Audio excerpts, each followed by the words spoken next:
अस्सलामुअलैकुम नाज़रीन, SS news सां गॾु मां आहियां हिराबा से। सभ खां पहिरियां हलंदासीं हेडलाइंस जी तरफ़। इस्लामाबाद जे सेक्टर I-10 में आपघाती कार बम धमाके में हिकु पुलिस एहलकार शहीद, 3 एहलकारनि समेत 6 ॼणा ज़ख़्मी।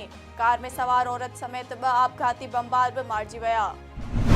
सजावत जूणे जो बरसां ॼञ सां भरियल कोच रोड खे ॾिनल कट में कल्टी थी पई। फ़ौतियुनि जो अंग वधी 5 थी वियो आहे। वाक़े वारे हंधि इमदादी कार्रवायूं जारी आहिनि। वफ़ाक़ी घरू वज़ीर राणा सनाउल्लाह जो चवणु आहे त बारूद सां भरियल गाॾी रावलपिंडीअ खां इस्लामाबाद में दाख़िल थी, जंहिंजो निशानो हाई वैल्यू हो। धमाके जी सख़्त लफ़्ज़नि में मुज़म्मत कंदे राणा सनाउल्लाह चयो आहे त बारूद सां भरियल कार रावलपिंडीअ खां इस्लामाबाद में दाख़िल थी। इस्लामाबाद पुलिस वरे फ़र्ज़ शनासाईअ जो मुज़ाहिरो कयो। सर्च ऑपरेशन दौरान आपघाती बमबार पाण खे धमाके सां उॾाए छॾियो। नाज़रीन, ही हुई हिन वक़्त जूं हेडलाइंस। वधीक तफ़सीली ख़बरूं ॾिसंदा असांजे YouTube चैनल ते। असांजे YouTube चैनल खे लाइक ऐं सब्सक्राइब करणु न विसारींदा।